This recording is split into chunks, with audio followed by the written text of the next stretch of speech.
ladies and gentlemen, filmmakers and moviegoers alike. Once I hit this tweet button, I will turn on our cameras and tell everybody that they are welcome to Critically Casual. I'm your host, Three Cups, and joining me as always is the amazing dorky Dev. What's up, Dev? Not much. Forgot to make the Instagram post, so, you know. It's okay. These things happen all the time. Sorry. Suddenly, right as we go live, I get a text from work. I'm going to ignore it.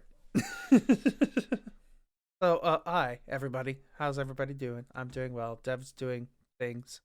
Yeah, I'm doing an Instagram post. Hi, Dev here. Things might look a little different. Hopefully, they're not disorienting, but either way, we're just going to move on. Pretend it doesn't matter.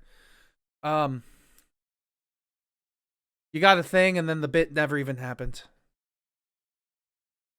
Oh, yeah, because I forgot about that. Yeah, no, hold on. There we go. Yeah, I forgot. All right, listen, I forgot that I had to do this. You have access to the Instagram, damn it. I know. I never said you had to do that. You just started doing it. I know, because it's good stuff, all right? Mm-hmm. I appreciate that. Thank you for uploading. Yeah. It is kind of interesting to I like and hate the Instagram simultaneously, because the only thing we ever post on there as of right now is my graphics for the show. And looking at them, some of them are great. Some of them are really uninspired. I mean, yeah, but sometimes it's tough to find inspiration when we watch a crap set of movies some weeks. That's true. But this week isn't that, thankfully. No. Yeah. It's not. So, I'm just going to start talking about this week, which this week I have dubbed it Dragon Ball.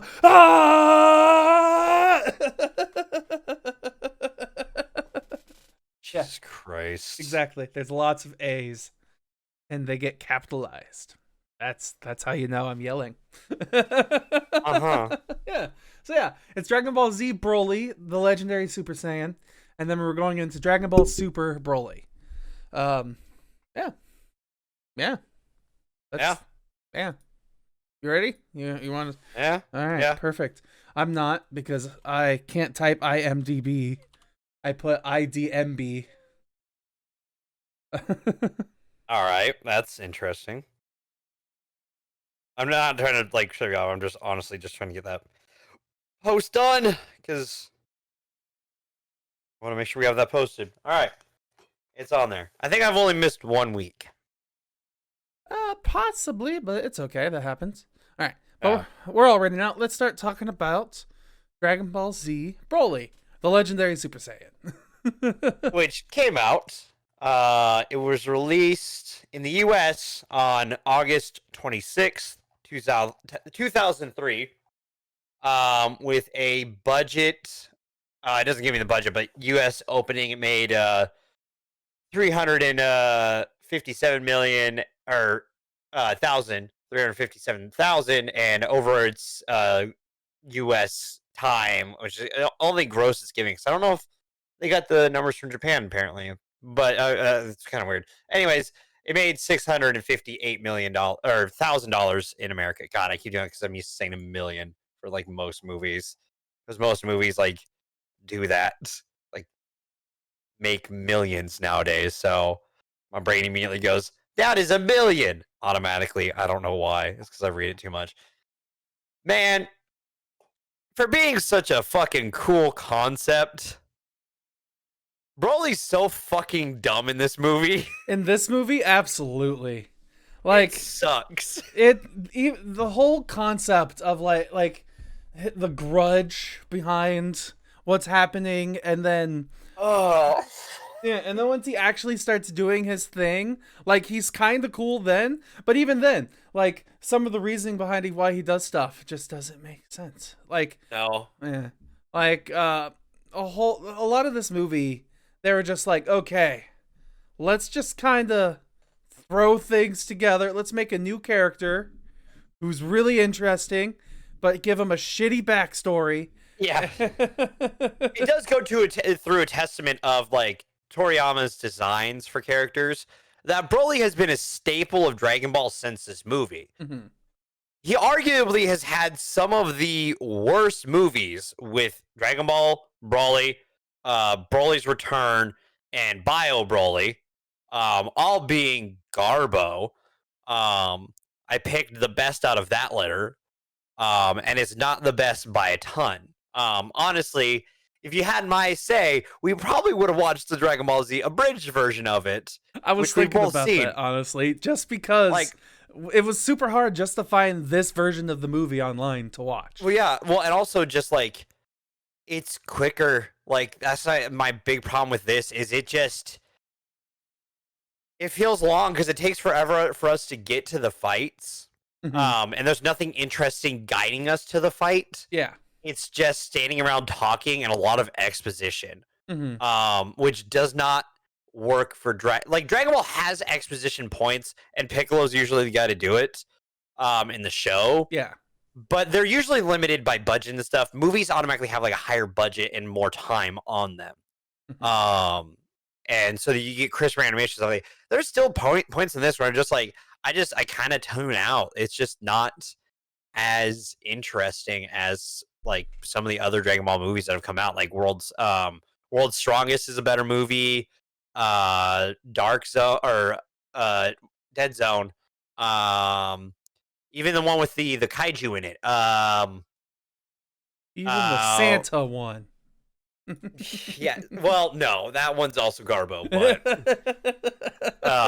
that thing is that movie is bad on its own. Yeah.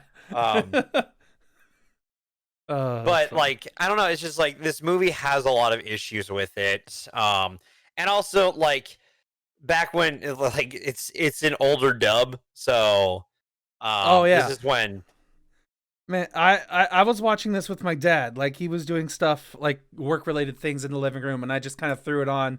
I didn't take notes because I really didn't need to for this movie. yeah. But his first question was, "What year was this made?" And I think the Japanese release was 97. It was either 97 or 93. 93. Yeah, yeah. 93, and then the US release was 10 years later. Yeah. So yeah, this was animated in 93, and he was like, "Why does this look like it was made in the 70s?"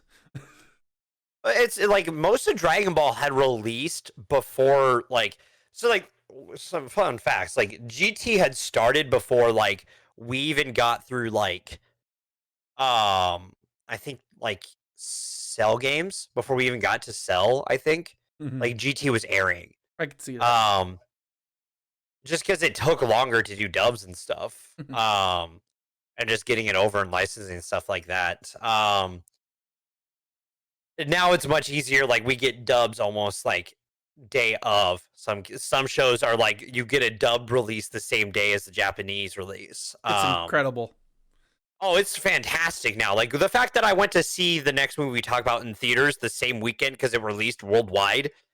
Like I think it released in Japan like maybe like 3 weeks before, Mhm. and then had the US release. That would have never happened back then. It took 10 years for this to come out in America. Mhm. And it sounded like this, like, and this isn't me judging the voice actors, because like even then they were still kind of finding the characters. Like Sean Schemmel, like there are points in this where I'm like, your Goku gets better Mhm. over time. Same with Chris Sabat's like Vegeta and Piccolo and everyone. Like just the character, like people have just like the voice actors and team has just gotten better at their characters and stuff over time. And I think part of it is just like, man, they just didn't have a great plot for this movie. It was just it's one of those movies was just created to be a movie. Mhm. Because they had a cool concept character that they used. Because Toriyama's known for having like big power and small package. That's like Frieza, who's on my shirt with Goku. The big thing, like it's deceptive, right? Mhm. Broly was like the antithesis of that. He's probably the only character in Dragon Ball who's like his size does relate to his power. Like in this movie, he is big and he is a fucking monster. Broly is strongest there is. Um, and it works for Broly in that sense, except the character motivation sucks. Um, Vegeta just kind of dicks around the entire movie. Vegeta really doesn't need to be in this movie. Trunks doesn't need to be in this movie. Gohan doesn't need to be in this movie. Master Roshi. I forget the pig's name. Krillin. Oh, the pig. That is. God damn it! I'm gonna forget it. Oolong. There it is. Yeah. Took me a moment. Like, none of them need to be in this movie. This Yeah. very easily could have been. Like, I mean, Piccolo doesn't need to be in this movie. Yeah, he does. He needs to save Gohan. Oh, that's a good point. So we get rid of Gohan. Let's get rid of Piccolo. Let's keep Gohan. That's fair. When we keep Gohan, we need Piccolo. Yeah. Jesus. Like, there was so much unneeded stuff, but it was kind of fun. It was kind of fun. Once the action starts, it's a little fun. Because, I mean, that's what Dragon Ball's good at. 100%. Yeah. That's one thing I wanted to talk about. That was basically the only thing that was good was the fight animation. Oh, yeah. And I'll be honest, it wasn't that good. I mean, it was great for 93. For the first time, it's great. Yeah. It's fantastic for 93 anime action. I mean, I did. It's peak anime action for its time. Yeah, like watching it in the beginning of the movie where it was just dialogue and setup, I was like, oh God, this is so bad. Yeah. This is, oh my God. And then once we hit actual like fighting, I was like, okay, now it's not as bad anymore. Like, yeah. This is the stuff they understand. Yeah. No, it's they have this is peak anime action for the 90s. Especially too, I love how simple it is, but they portray so much through it. Like, there are so many scenes that they do. They're like, look at the power of Broly, and all it is a still shot of a scenery, and then it's just a color hue change from the outside to the inside to different colors. And even though nothing's moving except for the changing of the color, it like still portrays how much power is being summoned and like what he's able to do to the world, even though like it's super simple. So yeah, like I watch a lot of basic animation stuff now. I don't know why. I just kind of do, and it's super fascinating to see what people can do with so little. Yeah. No, and this movie kind of like shows it, because I mean, I don't think the budget for this was nuts for its time. The budgets for like anime movies now are far fucking higher. And the time they get on those movies is far fucking higher. Or they get more time on the movies nowadays than they did back then. Because like they would just crank some of these out. Like it was like, hey, let's put out a fucking Dragon Ball movie. Now it's like, hey, let's put out a Dragon Ball movie in another 3 years. Yeah, like you got time. I mean, there are still animated movies that are pretty quickly produced, like the DC movies. I'll say the DC superheroes. Well, I'm talking about like this. Let's just go with like Japanese animation. Like the movies now, like they don't like Toei doesn't turn them out like they used to. Like it takes, like you don't get like back then you would have probably gotten like a One Piece, a Dragon Ball, a Naruto, if My Hero was back then, that you would have gotten like the list of your shonens movies, like 4 coming out in a year, maybe, you know, or like within like 2 a year, kind of stuff like that. Now, like what we get, like last year we had the My Hero one that came out. I didn't watch that one yet because apparently it takes place further in the manga, and I'm like, you know what? I'll hold off for a little bit. I'm not on the manga train yet. I'm just watching the show. Just because I want to buy the manga, and have like a shelf with a bunch of manga on it if I do that. But like, the quality is just far higher now. So like, it's tough to it's tough not to see how good this was, but it's even tougher not to be like, man, is it better now though?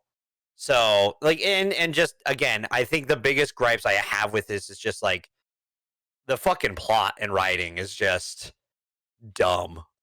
Like, yeah, I was going to talk about that in this movie and in the next movie. Just the writing is not very good, especially when it comes to dialogue. Part of the reason why I made the title the way I made it. Ah! Ah! I have counterpoints to you on the next one. Then, if this is a complaint on the next one, It but is, on this but we'll one, get there. there's no complaint on it on this one because this does nothing for Dragon Ball except introduce Broly into the lore of Dragon Ball, and the concept of the legendary Super Saiyan. 'Cause, like, the concept of legendary Super Saiyan has been around forever Mm-hmm. since the fucking Namek arc. Hello, shirt. Um, like that's when the legendary Super Saiyan. Vegeta, being like, "This is the last straw, Frieza. I am the legendary Super Saiyan," and just gets his ass whooped over and over and over and Mm-hmm. over. Have I heard This this is the before? first. Yeah, pretty much. Expect some DBZA fucking references this entire time, by the way. Mm-hmm. But like, he just like we've heard of the idea of the legendary Super Saiyan, and then we see a Super Saiyan, we're like, okay, so that's what it is. And then this goes, no, no, no, no, no. This is a legendary Super Saiyan. You've seen Super Saiyans before. And Mm-hmm. that, like, and I've got to say, like, some of the animation is so beautiful. Like, the transformation into the legendary Super Saiyan is brutally awesome. Because it essentially, like, Broly explodes into it. And it's awesome. There is some great animation moments and there's great stuff with it, but there is just a lot of like 90s, early 2000s, especially like dub camp that just we hadn't quite gotten the hang of dubbing anime yet, in my opinion. Mm-hmm. Um, and it just really shows because like I feel like maybe like some of the lines and stuff and delivery would have been better in Japanese. Because by the way, we both watched the dub. I feel like it would have been better in that sense. Mm-hmm. But I mean, yeah, I don't know. It's just weird. Some of this. I'm trying to read on this because I feel like this is a point of debate. Or like, Are you looking up what is the legendary Super Saiyan? yeah. Or if like, because I know some people have said that Broly technically never transforms into a Super Saiyan. He does in this. Mm-hmm. His hair goes golden. That's a Super Saiyan. Mm-hmm. And his aura is a yellow green. In this movie. Yeah. I consider that a Super Saiyan transformation in this. Okay. I mean, That yeah, I explosion definitely is a transformation. It's definitely a lot more parallel in this movie to a Yeah. traditional Super Saiyan transformation. Yes. I think the big question was for some people is what is actually the legendary Super Saiyan? Because we've gotten like because this movie's not canon in any way, shape, or form. But people question is this would this actually be the legendary Super Saiyan? We'll talk more about that with Super Broly. And then you have like Bardock being sent in the past in one of the fucking stupid movies, and becoming the legend of the Super Saiyan, or the legendary Super Saiyan. You've got Goku turning into the Super Saiyan, which is that the legendary Super Saiyan? Is he the first one to do it? Part of the theory is that like Saiyans have just gotten stronger over time, and like eventually they would have hit Mm-hmm.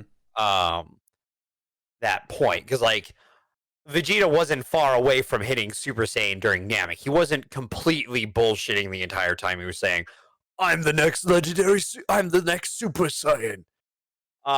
He's not bullshitting because he is gonna be a Super Saiyan. He's on the cusp of it, honestly. But he's just Goku's closer. I Like mean, that is legitimately it. he just has to have his ass beat a couple of times, and then when he comes back Yeah, from near he's death, a couple more stronger. Zenkai boosts. Yeah, Yeah, he needs a couple Zenkai boosts. Needs to throw a fit on an asteroid field. I want. And then turn Super Saiyan. Yeah. Because like the thing too about like Vegeta's and Gohan's like transformation into like Super Saiyan, most Super Saiyans have been like through either Well, I mean, we've had at this point, let's say we like the 4 Super Saiyans, right? That we have. We have Trunks, we have Goku, we have Gohan, we have Vegeta. I feel like Vegeta's is the most unique to turning Super Saiyan. Mm-hmm. Because Goku was and Trunks through the pain of loss. Mm-hmm. Um with Gohan, it was like finally snapping at the point of being like, "Oh, there's no one to save me. I need to save myself." Mm-hmm. And finally being pushed over that edge. Vegeta's was legitimately just like, "I want this. Give me this. Mm-hmm. I need this. Mm-hmm. I need to keep up." The original Bakugo. He's not even Bakugo. He's Vegeta, man. No one, dude. No one else is like Vegeta. Mm-hmm. In my opinion, Vegeta has arguably one of the best arcs in all of anime. And people can fight me on that. The only thing that they need to do is actually let him kick someone's ass. Because he always gets his ass fucking beat, and I hate it. Mm-hmm. Because he doesn't win fights anymore. It sucks. Unless it's against someone that you're like, obviously he's gonna win against them. There's no like, because like people are like, oh, he can't take out the big bad. That's like Goku's job, and I'm like, I get that. Like, One Piece does a really good job of this. That like Zoro, the number 2 on the team, will take on someone that you're like, man, I don't know if Zoro can win this, and he wins, and it feels good that Zoro won. And then Luffy takes out the big guy. Like, cool. That's good because they both win their fights. You know they're gonna win their fights because this One Piece is gonna go on for a million years. And I love it. But like, give Vegeta a challenging fight that doesn't result in Goku having to save his ass. Mm-hmm. This is another one of those moments. In the long line, this is an early moment of that happening in non-canon. And I don't know. It's just like it goes to show, I guess. But yeah, this movie just like, man, there's not enough good in it. There's some good. There's just not enough. And it feels long for being an hour and 10 minutes. No, I agree with that. I definitely agree with that. Part of me also feels impressive. like I genuinely hope it was just the version we watched, because part of me just feels like it just. How do I explain that? I guess first question is, was this actually ever released at theaters, or was this a made-for-TV movie? This was released in theaters in Japan. Okay, yeah, because the version we got to see was 4:3 and wasn't letterbox, wasn't normal. Yeah. So that's a little. I mean, it was released in theater here, but yeah. So that's another unfortunate thing. We didn't quite get to see its full glory, full frame glory. Yeah. So there's that. I mean, I haven't really got anything else to talk about this Broly. This Broly has it's okay. It's okay. So yeah, I'll give you your popcorn kernels. How many are you? I'm gonna give it just a fucking 5. Nice in middle of the road 5. Middle of the road. There's some great action, but like, man, everything else just keeps dragging it down. Yeah. I'm the same place, honestly. It part of me wants to give it less than a 5, but nah. It doesn't. For its time, it's beautifully animated. Yeah, it's like that's the thing that's gonna push it. Like what I like. Part of me wants to push it higher than a 5 because I'm just like, it is really well animated. For being like, because like compared to what we get now, like it still holds up. It's just the writing and everything else just does not. Nice. Yeah. All right. So, let's move on then. We are going to start talking about our next film, which is called Dragon Ball Super Broly, which released in the US on January 16th, 2019. I know this because I also went to see this that weekend. I went to see. I don't remember what else came out that weekend because it was January and there were shit movies every January. But that was like, I remember talking about this on the podcast after I saw it. I like gushing about it during like the news portion that we do. This one had a budget of 8.5 mil. Opening US made 9.8 mil. US gross 30 mil, and worldwide it made 115.5 million dollars, which is a hell of a fucking return for an $8 million movie making over $100 million. That's money in the fucking bank. Yeah, that's right really there. freaking good. Yeah. Dude, I'm gonna gush the shit out of this movie, okay? It does so much for Dragon Ball, in my opinion, all right? From a lore standpoint, it adds more to the Saiyan race, because this is canon. At least if you consider super canon, this is canon, because this takes place right after the Universe Survival arc. Let's not get into the complexities of Dragon Ball canon. Fair. I understand that. But at the same time, like, I'm just gonna say, from a super standpoint, if you consider super the continuation canon, because like GT wasn't done by Toriyama. Yeah, he had left the series at that point. Yeah, he had left Dragon Ball, but like Toei Animation's like, hey, let's keep making something Dragon Ball, so they made GT. And it shows. Not to say that Toriyama's always the best at making sure Dragon Ball stays on the rails, but like Toei just in control of it. You need both of them to balance each other out occasionally. Yeah. Super, at least the anime, because like it used to go that like manga was the canon, but Super's the canon for the show is the canon considered. It's kind of flip-flopping depending on when it's written, what came out first and stuff like that. This is like essentially right after the Universe Survival arc. Because which is a really good arc. There's some slow points and there's some dragging characters, but we also got like Ultra Instinct from it, so huge win overall. And Frieza's alive, and you know, that's essentially this movie revolves around like Frieza, Saiyans, Goku, Vegeta, Broly, and all of those, like essentially those four characters' interaction with each other's world, their universe, essentially. And man, it does so much for like fleshing out like the Saiyan backstory, because like it takes what Toriyama wrote, which people didn't like. I can't remember what it's called. I think it's like Dragon Ball like S or something like that, or Zero. It's essentially the prequel, which introduced Gene and a different version of Bardock that Toriyama considers canon. Not like Rambo Bardock, but like this Bardock. And I think he fixed some of the issues with this movie. Because like he helped, you know, write like the screenplay and stuff for this movie. And so I think he fixed some of the issues people had with that, with Bardock not being the badass mercenary killer and being this softy who has to save his son. Stuff like that. I think that whole opening's great. It's a great setup to establish a lot of the relationships and what we're going to get later.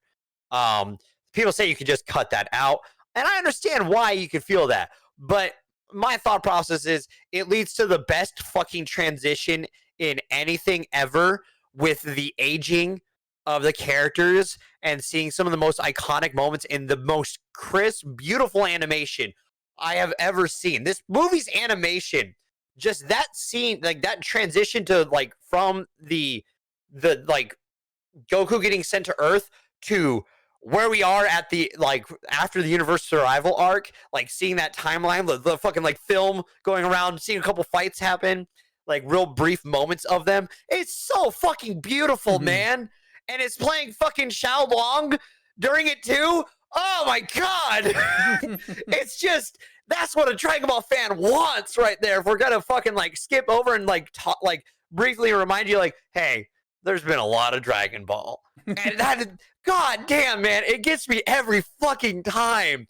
Oh, it's so good, because you see like a little Goku with the fucking power pole real quick. You see like mini little fucking like Vegeta in his Prince armor, and it's just like, that was and adorable. Then you see like, seeing a mini Vegeta and mini Raditz. Mini Raditz, yeah. Nappa with hair. Yeah.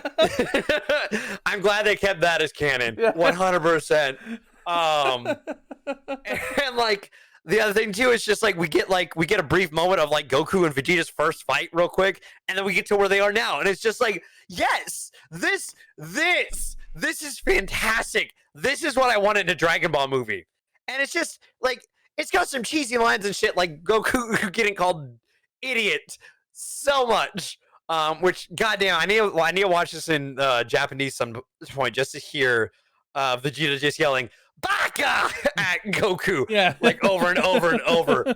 Oh god, dude, it's so fucking. It starts at like that's when the movie really starts, because the first point I can understand why you would like feel like you can cut it. But I think that just adds so much to the lore of the world of Dragon Ball. Just like it builds so much that like could be explored in the future and stuff like that. It sets up a lot of like Broly's like path essentially too, and I think it works fantastically in my opinion.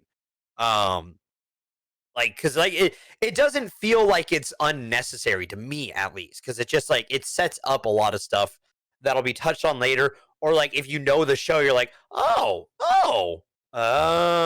that makes sense. And it just briefly changes some things from episode of Bardock that I think works better for an overall story with the Dragon Ball universe. And it's just I enjoy it. I'm willing to hear your opinions on the first part.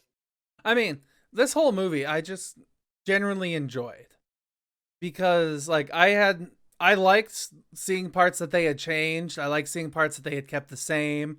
Like, I pretty much just fanboyed along this whole movie, I'll be completely honest. Like, that is what I was hoping for. Yeah, like I wanted to sit down with a bunch of notes, and I took notes on a couple of things. Most of it was kind of interesting transitions. Some of the things that stuck out to me mainly were like there were moments where you could see that they used different animation engines. Yes, some of it was like 3D. I think it's some of the engine that they use for the Z or the fighters. Which still looks great in my opinion. Yeah, like it all looked really good, but I could definitely tell when they switched from one engine to another one for certain scenes, and like I still enjoyed it all the same. Like like I wouldn't necessarily say any parts took me out of it. Nothing really felt out of place. Ultimately, I felt the story came together nicely. Like especially the setup too. Like I treated it like it was a standalone movie, which it was for me. This is the first time I've ever seen a Dragon Ball Super movie, and it felt well. It's the only Super movie we've gotten. Yeah, and it felt really good. Like it felt well paced and perfectly timed out. Like I guess technically, if you know about the lore of like Broly and things, you don't really need the intro that we got there. But I think it works better with that, like that intro understanding, like why, like Broly's backstory and stuff like that. And I gotta say, like the design for Broly in this movie works so much better. 100%. I like it so much better. I kind of wish there was a little more explanation on why he had such major rage issues. I think it's just like how he was born. He was just he's born different, man. That legitimately, I think that's just it. Like he had like, because like a big theory that's going around with the super canon right now with manga, is because Goku has Ultra Instinct, right? Which is more like the angelic form. Because like that's what like Whis and stuff is kind of always in. Recently, Vegeta was training recently because like he was talking to Beerus as Whis and Goku trained in Ultra Instinct, and like Beerus is like, "Don't you want to learn it?" And he's like, Vegeta's like, "It's not my style." And Beerus is like, "Yeah, I understand. We don't. Us gods of destruction don't really use it either." And Vegeta's like, "Then what do you use?" And Beerus is like, "Man, I ain't gonna teach you." Walks away. But Vegeta, of course, follows, because like essentially Vegeta's getting set up to learn like a god of destruction style, which works perfectly for Vegeta. And Broly is set up to be like because like Kale is this other universe Saiyan who she became the legendary Super Saiyan in that universe. And she learns to control her form, and like she goes from being the bulking like Broly look to being like I think I've seen her. Yeah. yeah, she has a more slendered, more like controlled look over her energy, and she's able to control her rage stuff. Um, Broly has something a little bit different because he does have the Berserk form as an in between before he hits Super Saiyan, Hmm. but not his base, and it's kind of a like almost like untapped power maximum until he hits that Saiyan, and then like when he hits Super Saiyan, it goes even higher, and then he hits essentially legendary Super Saiyan because he has multiple forms in this movie Hmm. that you can kind of. They're not like the most drastic of change scenes, like him going from Berserker to Saiyan, Super Saiyan. You can see, but there are brief moments where you can see him go from Super Saiyan to legendary Super Saiyan in this movie, and that's kind of what I think they're setting up. At least, I guess, sort of in the manga, that there are the three forms that the three Saiyans choose, and then you also have Gohan who has like the like the Kai's thing that he learned, the ultimate Hmm.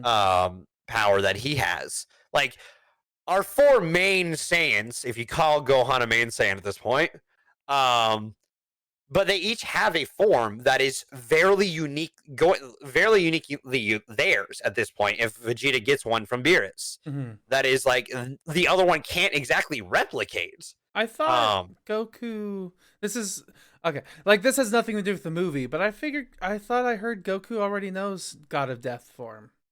No, he doesn't have a God of Destruction. No, Okay. he knows Ultra Instinct, which is more angelic Hmm. power. It's more Whis' style, which is what Whis has been trying to teach Goku to turn into. Because because essentially what Ultra Instinct is kind of like playing off of is the perfect Zen state. Hmm. Um, like Like like I essentially understand it. Yeah, we've talked about it, it on the show before. yeah, it's the fighter state of just being like perfectly in tune with your Hmm. body. You don't need to think how to fight. I, Your body just fights. this really isn't a discussion about the movie at all, by the way. But Not whatever. yet. Sorry, we'll get back to it. It's just there's a lot of like cool things that like this movie essentially this movie encapsulates so much of Dragon Ball that like it's so cool to see how you could see like the canon growing because of this one movie. Hmm. It's fantastic because like the last three Dragon Ball movies we've had, this one we had Resurrection F, and the one before it being Battle of Gods. Battle of Gods essentially bringing Dragon Ball back to the forefront.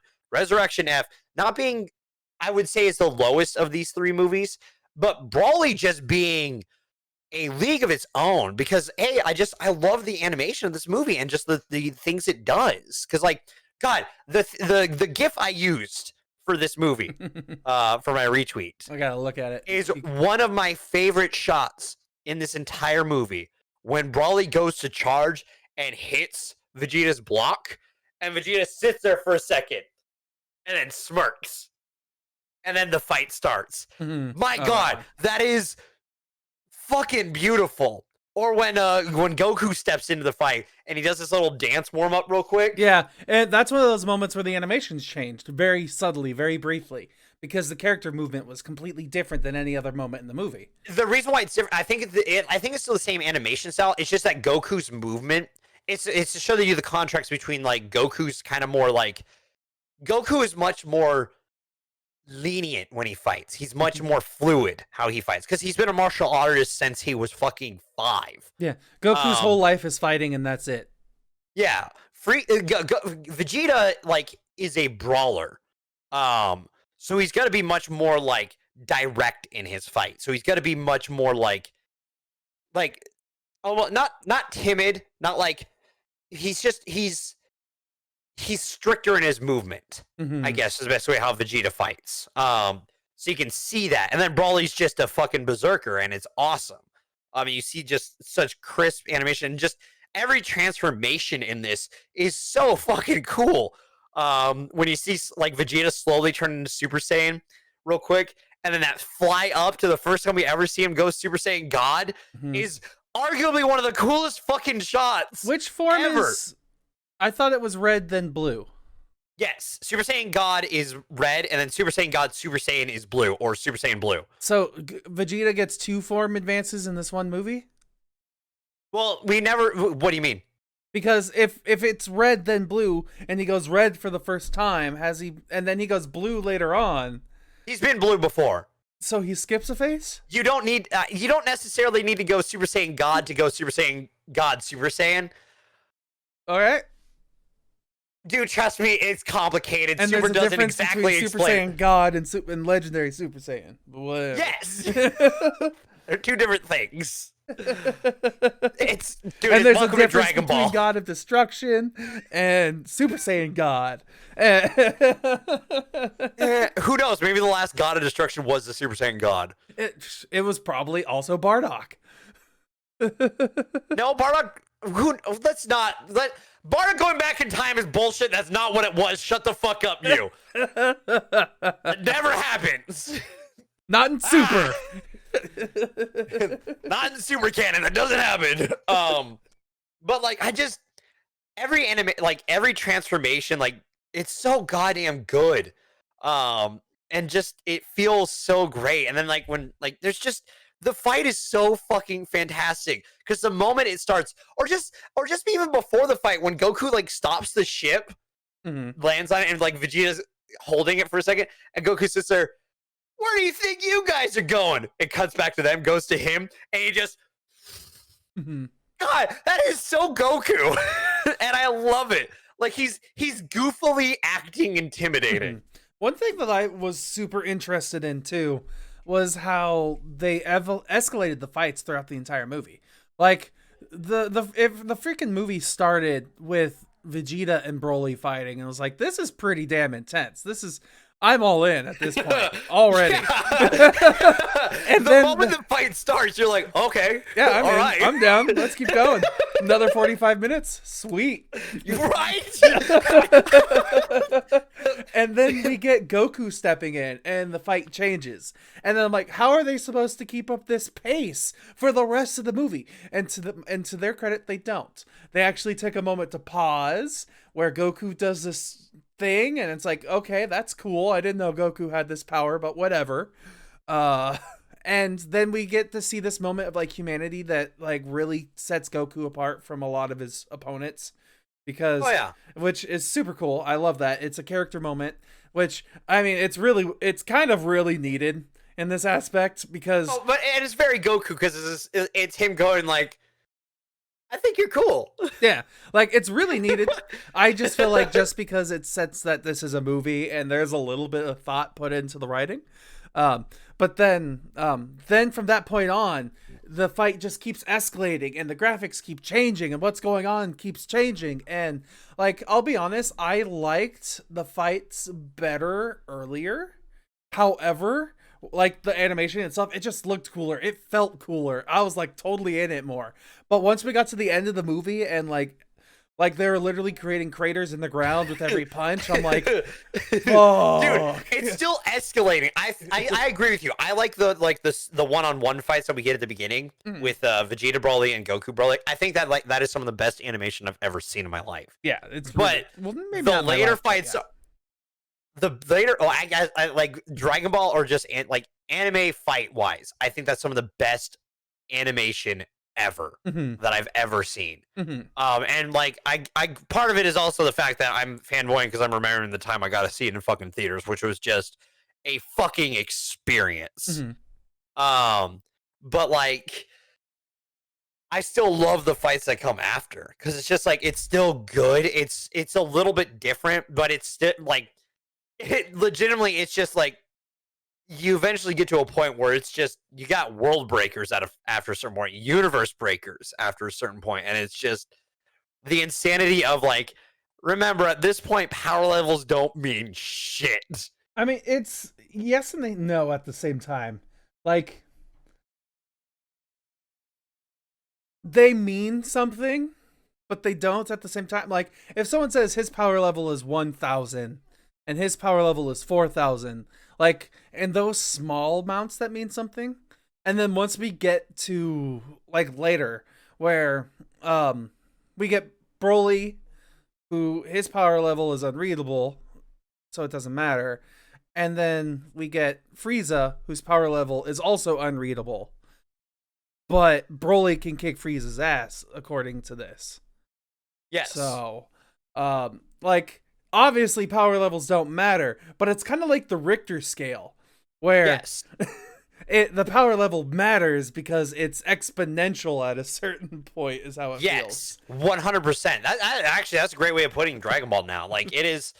Well, like, what? I mean, yeah, I guess, is it a spoiler if we talk about who shows up in this movie? Would you consider that a spoiler? It was in a lot of the promo. Then probably not now. Okay. Well, Gogeta is officially canon because of this, at least from a super perspective. But like that, like comparing Gogeta power level is just insane too, because it's just like Vegito is like a different beast as well, and I think Which one is he, the fat one? Potaro earrings. Okay. So when he has like the blue gi with the orange undershirt, Mm-hmm. he's the other transformation they do when they have Potaro earrings. This one's the fusion dance. Yeah.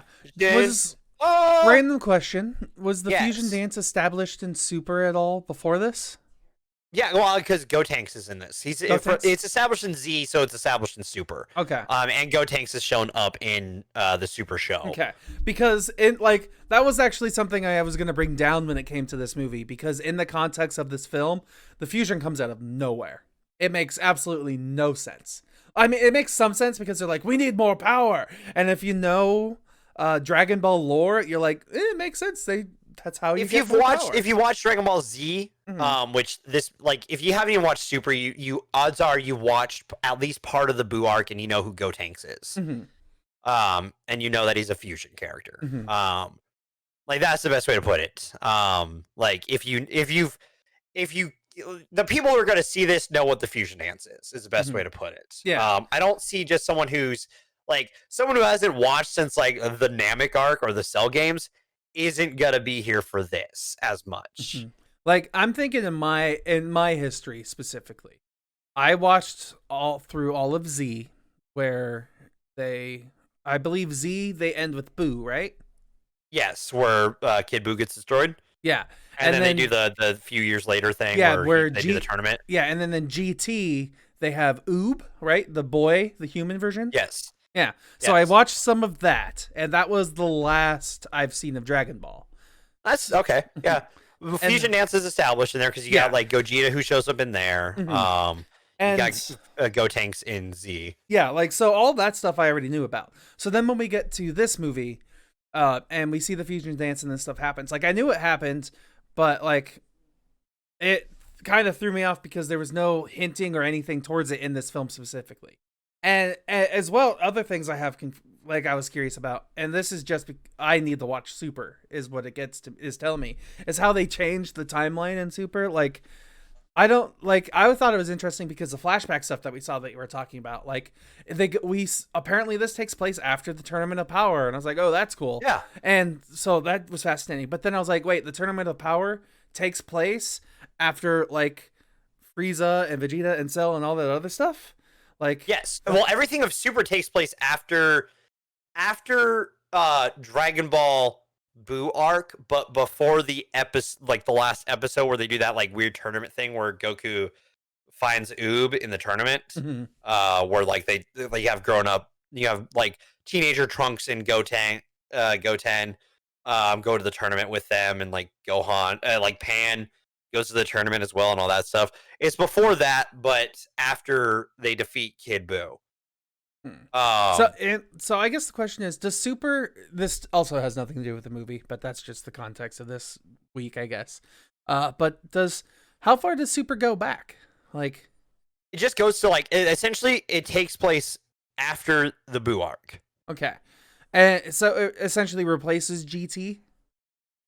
Well, or is it happening at the? I know I said GT happens after that, like last, like the little tournament thing. GT takes place after that. Okay. So this fits in its weird little bubble. If that episode stays canon, I don't know exactly how the timeline's going to play out for that. Okay. They may scratch that because it's not exactly the best ending for Dragon Ball either. People like agree that like GT's ending is like a better ending for Dragon Ball, while the rest of GT sucks. GT's ending is beautiful. While like the end of Z doesn't feel like a very good send off because it's just Goku going like, I'm gonna go train with Oob in the Lookout for the rest of my life. Bye, Chi-Chi. Hmm. This fits in that it's supposed to, because like you got like So it's like Bola's been born, so you have Vegeta's daughter, stuff like that, and they're still kids. The big problem a lot of people have is like Trunks and Goten haven't really grown at all, stuff like that. It's tough to exactly tell how much time is supposed to have passed. Mhm. It's just part of me was confused because like they show all this super cool stuff with the super graphics. Like I was fantasizing about how awesome it would be to see a Dragon Ball Super version of the Cell games. I was like, did that actually happen in the Super series? Do I need to watch Super to see the No, Cell no, no. There's games? not a And no. It doesn't like, go that far back. yeah, because yeah, Oh God, could you imagine seeing anything else Dragon Ball in this animation? that's what I want. I want more Dragon Ball in this. If Super gets another season, I want it in this animation Mhm. style, just all the way through. I don't care how long it takes, just do it because it's so fucking beautiful. Oh, it's just I could stare at it and I'd be like, Yeah, yeah, no, that's great. you can pause pretty much anywhere and be like, that's a screenshot. That's a good picture. Yeah, Mhm. it's fucking beautiful. And not many other movies, animated movies that we've seen, we can say that. The only ones that come to mind are Spider-Man to the Spider-Verse and How to Train Your Dragon 3: The Hidden Worlds. Yes, Like I can agree with that. those Like are the the two tens that we gave tens before child points yeah. for Hidden Dragon, and like the arguably one of the best films we've watched on this show, Into the Spider Verse. Mhm. Yeah, 100%. Yeah. Like it I put this just up there with that yeah, animation wise. looks wise, 100% it is up there. What I won't give it is like dialogue wise, once again, like it is much better. It is much better than the original movie, the 93 version, the Dragon Ball Z Broly version. It is infinitely better. But in this movie, it is still just yelling. The last 30 minutes I'm is gonna just disagree yelling. with you. Is a lot of the context for like the character, a lot of so part of why I disagree with you is Vegeta. Mhm. You in this movie, you feel a lot of the growth he's had because like through Z, Vegeta's not a good guy in Z until he sacrifices himself in the Buu arc. Mhm. That's the moment Vegeta turns to a good guy. After that, he starts to put more on the line for people.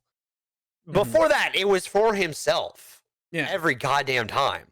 Like 100%. one thing that I actually talked about was thinking about was the beginning of this movie talks about like Vegeta and Goku, how they have completely different mindsets on what's going on, and it's because I was like, I like this because they're already establishing the difference in them, and because Vegeta cares more about like the people and himself, and he is not like he's cocky, yes, but he's also kind of more realistic. Yes. So Vegeta's grounded. yeah, it's so strange because he's like, I'm the Prince of all Saiyans. I can kick everybody's ass. But I'm I the love legendary Super Saiyan. And I then, love seeing the growth Vegeta's had. It's yeah. why I think he has one of the greatest arcs, at least character development wise, in all of anime. Because like seeing where Vegeta starts in the Saiyan arc of Z and seeing where he is in Broly, Mhm. like it's so different. Because there's like scene where he's like, where Goku brings up, "What about Bola and your sweet Bulma?" Mhm. And Vegeta goes, "Nah, don't kill me, Kakarot." And Yeah. I love it because he's like, because he genuinely does love Bulma. Because like, I don't know if you saw Battle of Gods, Mm-mm. but like, there's a scene where like before Beerus is like kind of a good guy, before he's indifferent towards the Saiyans, like Mhm. he was there on Earth, not he was looking for the Saiyan God, the Super Saiyan God, because he wanted to fight it and see what it was like. And he was just checking out the Saiyans to see if they were that. Yeah. The best way to defend the Earth was the Vegeta knows who Beerus was, and it's like, fuck, I need to make sure everything at this party runs smoothly, that he's taken care of, and all that. Eventually, things go awry because of Boo's like, I don't want to share the cups. Pudding cups are mine.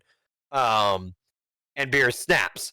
He slams Bulma, and Vegeta, full on Super Saiyan, goes, "Don't touch my Bulma!" Charges him and decks Beerus. Mhm.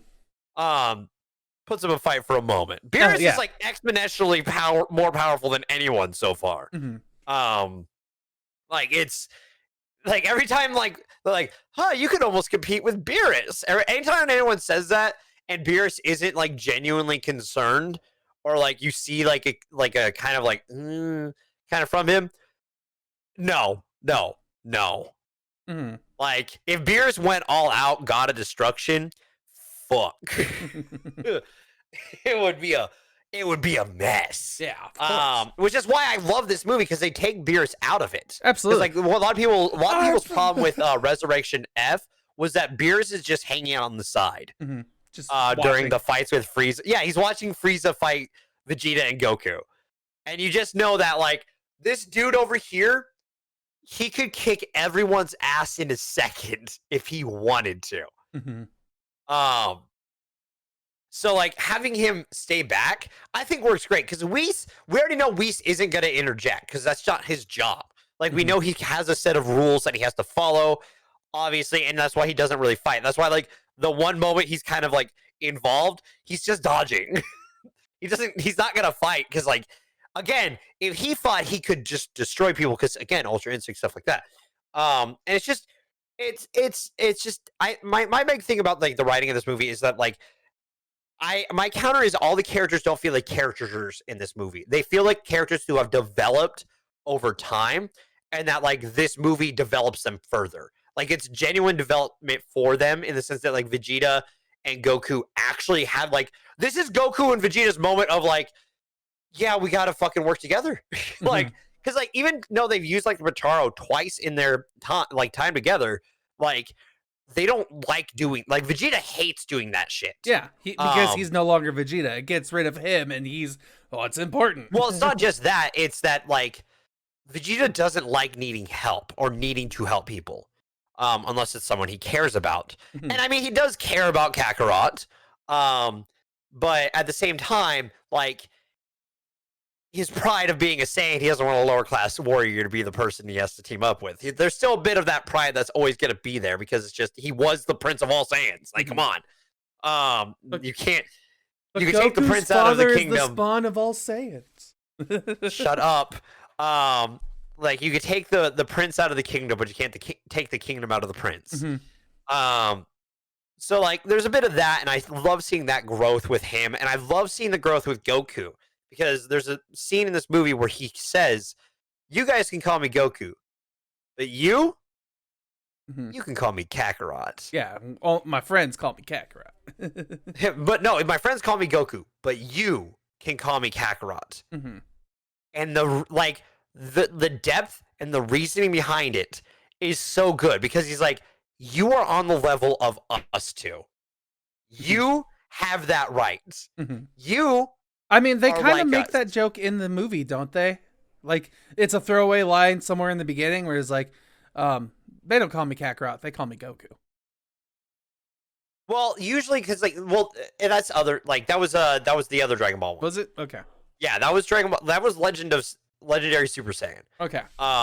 Which does that. I was about to say, I could have it mixed up. They're the same movie. Yeah, no, yeah. Well, they like that's the other one, and I think that like Goku being able to say that, and it actually feel legit, and it actually feels kind of like, it feels earned if you are a Dragon Ball fan and have watched this character grow from being the little monkey boy who got hit by a car all the way to now. And like seeing the crazy arcs that he went through growing up, aliens being introduced, and realizing, oh, there's an entire system of things we can do now. To getting to this point, and him saying that was just like, I remember hearing that in theaters and being like, oh, because he realizes that like him, Broly, and Vegeta have something that like they're the only ones. Yeah, they're the last of the Saiyan race. Yeah, the rest of them are filthy half-breeds. But like legitimately, like they are the Saiyans, and like him doing that, just for me, like it just means so much for Goku's character to be like, you are now on the same level to me and Vegeta, at least in my book. Like, you get to call me that. Because Mhm. the only person who calls him that is Vegeta. Mhm. And that's and who's the only person who has consistently kept up with him all these years? Mhm. I hear you. Fucking Vegeta. It's so fucking cool. Like, it's such a weird, like, I know some people are like, why would he say that? Because he sees Broly as one of him. Mhm. One of him and Vegeta. Like, Mhm. it's so great. I hear what you say. I know, and I'm allowing you to counter it, but Mhm. like for me, it's Yeah. just so much. Yeah, for me, it's just in the context of the film.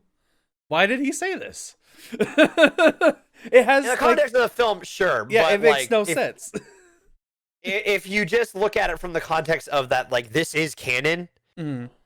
there's it's just like from Monkey Boy getting hit to card and now like seeing that growth. Because like I also think that like this movie shows a lot that Goku like will take care of anyone that he feels like he will always give someone a chance if he feels like they're going to be a fun fight in the future. Mhm. He doesn't like taking that challenge away from him. He's always going to strive to be more. And like when someone comes along that shows that like he can be more, he's gonna be like, you know what? I don't want you going away. I mean, but that's also kind of the problem. Like, he literally released Frieza, the biggest enemy of the known universe, apparently. Like, Again, well, that one was a deal with the devil. He had to make a deal because like I essentially what know they happens. referenced that in the film, like they have to do this or else they wouldn't have won, whatever. But Yes. like, still, I'm that like, and then they do nothing about it, and the only one who thinks of the ramifications is Vegeta. Well, Like, that's because Vegeta's not an idiot. yeah, Goku's still an idiot. Don't get me wrong. I'm not defending Goku's idiocy. Like, making a deal with the devil known as Frieza is a dumb move. especially Honestly, especially because Frieza wasn't even the last villain they thought. The last two were Oob and Cell, or Boo and Cell, and they were obviously more powerful than Frieza. no. They did fight Frieza recently because Frieza had Resurrection F arc, which did happen more recently, which would have had Golden Frieza, which was during the Super stuff. So that did happen recently. Like, essentially, that happened. What is timeline, though? It does matter in this context. Frieza was probably the most strongest character they fought. That wasn't a god that was bent on destroying all the universe's life because they didn't believe that mortal life mattered. There was like a Supreme Kai, like going to be a Supreme Kai character who like was like, well, mortals don't matter. We can just get rid of them. Which doesn't work. Obviously. And then we had the universe survival arc. With the tournament of power. Okay. Yeah, are you the... I feel like I've always heard it called the Tournament of Power arc, but you call it the Universe Survival arc. The arc is called the universe survival arc, but the tournament is called the tournament of power. Okay. The tournament itself is called the tournament of power, but the arc is the universe survival arc because like the tournament is about essentially your universe surviving. So like universes are getting destroyed if like all of your teammates are taken out of the fight. Yeah. Like, I understand that. But yeah, I'm just bringing up that you're the only person I've ever heard call it the Universe Survival arc. Everyone I hear calls it the universe survival arc. Okay. Everyone in the just DBZ listen to different fan groups, so that's fair. Hey, but like both terms are accurate because it is the tournament power and it is the universe survival arc. I think either or can flip out depending on like because like you understand what it means. So like those are the last two arcs after the Resurrection F arc. And there was a small tournament too, like after Resurrection F, where like it's Champa and Beerus, the Beerus's brother, who is like Universe 8, who has like the other Saiyan stuff like that. You said Champa, but it's not and like I thought One Piece, like Chomper. No, not Chopper. Yeah. Champa's like another purple cat character. And they have a small tournament over the Super Dragon Balls. So like There's that too. Another dumb question. Super Dragon Balls, as in Dragon Ball Super Dragon Balls, or like another brand of Kinda. Super Ball? It's kind of another brand of Super Balls, Dragon Balls that originate in Dragon Ball Super. So Are they like, on Earth? Are they on Namek? No, they're planet-sized Dragon Balls. And you have to gather 7 of them? Yes. How do you gather a planet? You're a god of destruction. That's a good point. Is Earth one of the 7 Super Balls? No. Is Namek one? No. The creator of it, though, hasn't been shown yet, and it's theorized that he's like the first Namekian. Okay. So like, what if the whole galaxy is a Dragon Ball? Doesn't work because there's multiple universes. The big old sphere that they live in, and there's the upper. And have you seen how the like that, dude? How their worlds work is so fucking like what? I've seen that graphic. Yeah, it's so fucking cool. I love it, dude. It's great. And the scale of it all is amazing, right? And like the Shenron from the Super Dragon Balls like wraps around all of that. It's gigantic. It looks stupid as shit though. Like it's kind of like a salamander head, which isn't as cool as like Eastern Dragon Shenron or Purunga, fucking tanky ass fucking dragon. But like, so like the last major person they fought that they could maybe call on that could compete in this kind of fight would be Frieza for the Universe Survival Arc, which is why like he gets brought back because that was the deal. Like Frieza's like, you have to bring me back to life after the tournament. Which is like Goku's like, all right, I'll let everyone else know. And they do it. Which, you know, it's a dumb move on Goku's part. I'm not denying that, but at the same time, who else are you gonna call on when Boo taps out because he fucking decides to take a fucking like power nap for the next month? Cookie break. But like, he was supposed to be the slot that Frieza took. And then Boo does Boo stuff, and you're like, God damn it, Boo. Because like Boo had a fit Boo form during like training for it, like that looked like very similar to like Super Boo. Is that? But like, which one was Super Boo again? Was that the adult one? Yes. Okay. The adult one that would absorb people. Like it looked like that, but like the one who looked Boo. like a piece of chewed bubble gum, but. Yeah, but it looked more like if Boo got fit. Okay. Like imagine those two together. Like it looked like if Boo had that form but absorbed Boo. Okay. Is the best way to put it. Okay, I think I can picture essentially it, like if Super Bolt Boo absorbed Boo and turned into that. Like cuz he would absorb like Gohan and Piccolo and stuff like that and turn into them. Essentially that's the best way I would describe how like slender Boo kind of looked, and he was like he was at his like peak fighting power during it, and then took a nap. That's why we got Frieza back, and that's why Frieza's in this. Cell, I think, would have been better, but that's just me. Cell's power level is nothing compared to this now. Cell's power levels are nothing compared to where they're at now. Cell would not have been able to fight in the power like in that. Well, maybe he could have replaced like because like Roshi and Krillin and Tien are in that fight. But the problem with that is like Killer Instinct and Krillin also like Krillin, Tien, and Roshi have instinct in those kind of fights. Like they have all fought in one tournament except for Krillin. But Krillin's always gone really far into every tournament he's ever been in. Krillin's still like the strongest human in the world, unless you count Master Roshi. But no, he's stronger than Roshi by miles at this point. He's the third strongest. He's the like on the bottom 3. He's third from the bottom. If you go off of like humans, like in that universe survival arc, like he is third from the bottom on the team because you got like the androids above him and then the Saiyans and Super Namekian.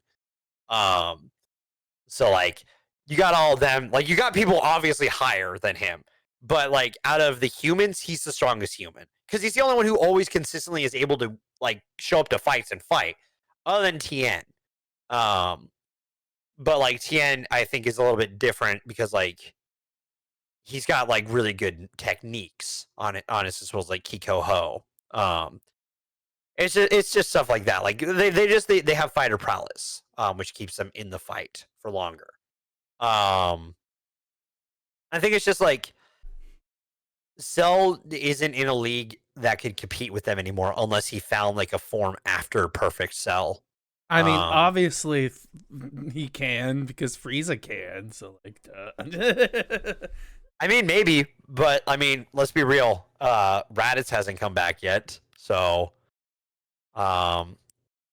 you had me there for a second. I was like, that's abridged lore. Thank you.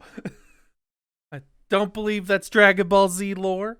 no, well, it's not. Raditz has never like the fact that Raditz has never come back just kind of shows that like when certain characters are out, they're out. Yeah. Like Raditz is still super memorable to everyone who's watched Dragon Ball Z, but he was in one part of an arc. Yeah.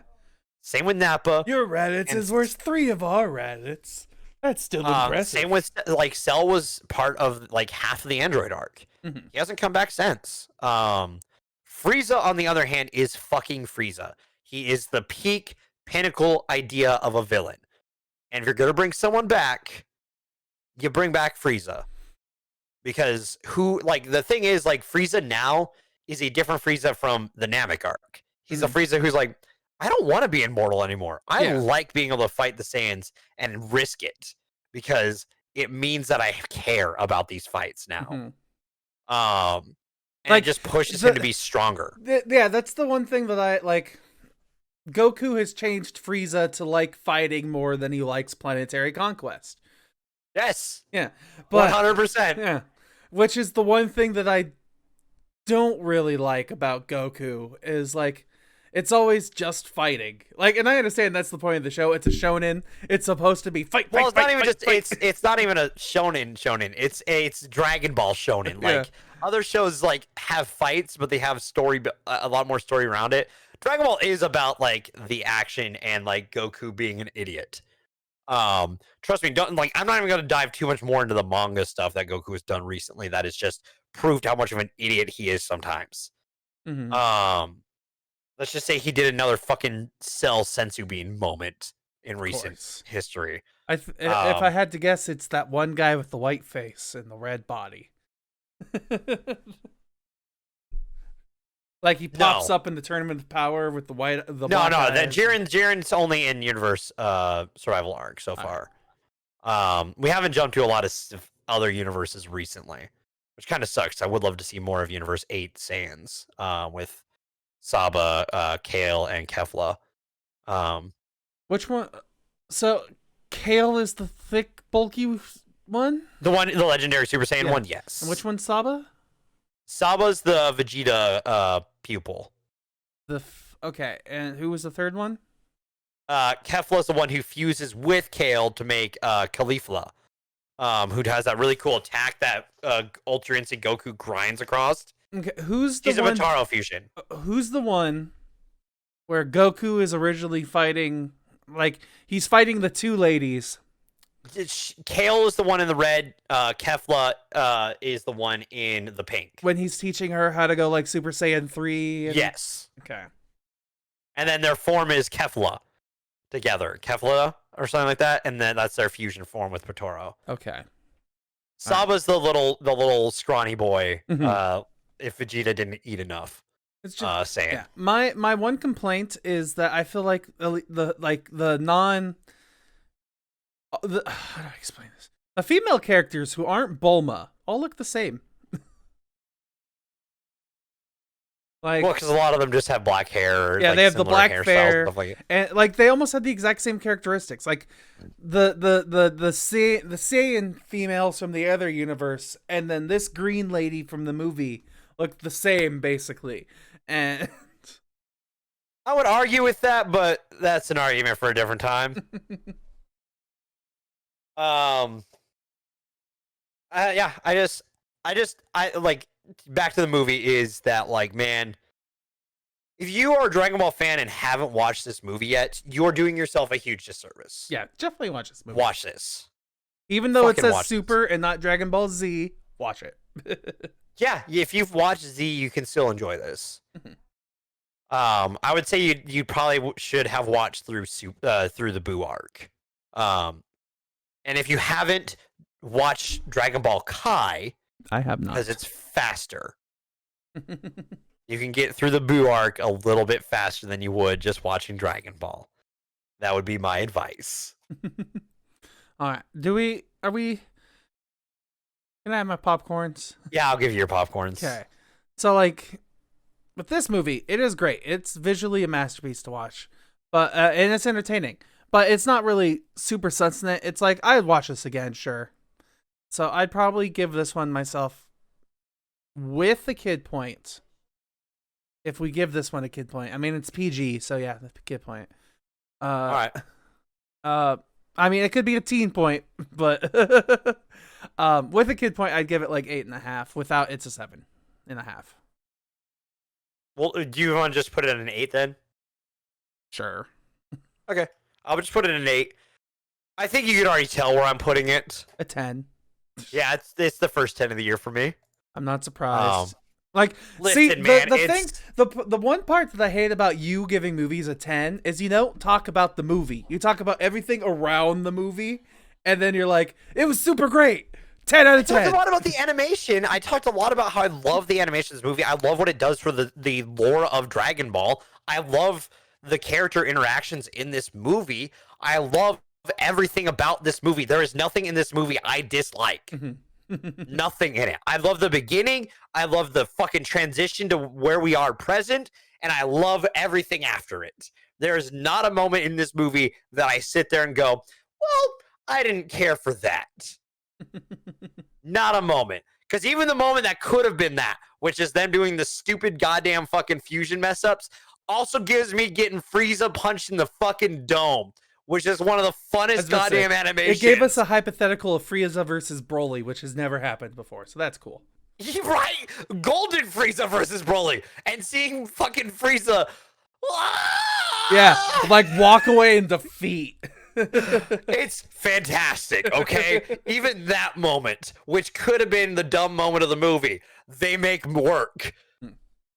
So, there's not a moment, there's not a missed beat in this movie for me. Okay. All right? See, that is why it's okay. Thank you. I like that much better than, man, the manga and then the anime and then our huge discussion that was way off topic. Like, we spent more time talking about the universe of Dragon Ball than we did the Dragon Ball movie.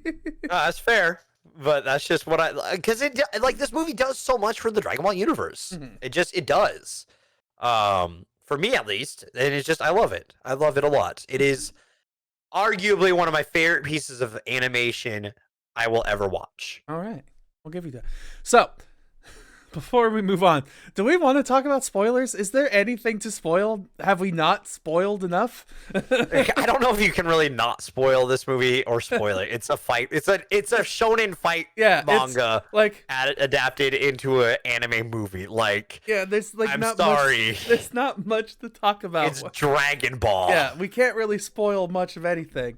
Maybe a couple, like Beerus, why he's not in this movie. Let's get ready to spoil. I can spoil a few things. The reality breaking fight. Like, legitimately, they break dimensions. That is one of the coolest fucking. I remember that in the theater when that happens and you hear Gogeta go, "What?" That is fucking awesome. That like they reacted to the fact that like, oh, this is new. Haven't done this before. All right. Yeah, that just shows you what they can do in the future. So that's cool. Oh, I can't wait. Oh, one thing I wanted to talk about. The ending felt slightly anticlimactic. Only because it is finished, not because someone can't get up, but because someone made a wish on the Dragon Ball. Well, at that point, Broly was gonna be done. Yes, but I would much rather have seen Broly, like, dying on his deathbed or actually have died and then, you know, the Dragon Ball. But then, like, here's the big debate I have with this. Because if Broly dies and then is wished back, it makes the entire movie pointless. But with what happens right now, it almost is pointless. It sets up more for the future. Yeah, like which is why I like it. Yeah, it sets up quite a bit. Like, because thinking in the get what context you of this mean. film, it like the whole conflict of this movie is Broly, and like the insurmountable wall that is Broly. Like, so if we kill him, it's like, yeah, we've done it. Then it doesn't like give us somewhere to go at that point. So with this, Goku doesn't kill Broly, Gogeta kills Broly. And, well, he doesn't technically kill Broly, so there isn't really a resolution to who is going to win or lose. I mean, the movie portrays it that Gogeta was going to win, and that the last Kamehameha wave was the one that was going to put Broly down for good. Yeah. So we'll give it that. But then, like, the reason why I'm not 100% against this is because then at the end of the movie, Goku shows up. It's not Gogeta, it's Goku. And he's like, hey, because of this stuff, because part of the conversation that you said, which this is part of the reason why I gave it a little bit higher score. I was going to give it like a 7 total, even with like, that's fair. But like, God, that end conversation of like, well, you just proved to me that like there's a way for me to get stronger. Yeah, like, because Goku couldn't Goku. Goku couldn't beat Broly. So now Goku has a very attainable goal who's not as high up there as Beerus, but is still above him. Yes. And like that gives a Vegeta also a reason. Like, if Goku's doing this, you know damn well Vegeta's also going to be training to get that level too. Yeah, like, so with Vegeta, it's weird. The only reason Vegeta does anything right now is pride and like greed and jealousy, which is, well, no, it's because the reason why because he knows that he needs to keep pushing himself to be on Goku's level. Because he knows that like the thing with Vegeta is that he wants, like, I think part of it is that his psyche knows that if Goku keeps pushing himself, there will always be a stronger foe. And if Goku doesn't have someone on his level, at least, that Goku's going to keep pushing things to the point where, like, if he gets defeated, there's no contingency. If Vegeta's not on the level, because like Piccolo cannot get onto that level unless he absorbs every goddamn Namekian. Gohan cannot hit that level unless he starts learning the god stuff. Sure shit, none of the humans are going to get there. Androids are capped out of what their power level is, so Android 17 and 18 are stuck where they are. So, like, I think part of it is that Vegeta knows that, like, Goku is always going to keep pushing it, so Vegeta has to keep pushing it as well to keep either at that level or more. Because, like, he goes to train with Beerus first, by the way. Like, he does the training first and gets stronger first. Yeah. After Battle of Gods. Because I remember there being a talk that, like, there was a conversation that Vegeta was the strongest in the universe for a while. Well, other than Beerus, but... Well, yeah, we don't count Beerus because he got a destruction. Which just goes to show that, like, the Kais aren't shit. Even though they're gods, yeah. Dude, they're fucking... they ain't shit. They were surprised at their power levels back in the Boo arc. Fucking weaklings. Or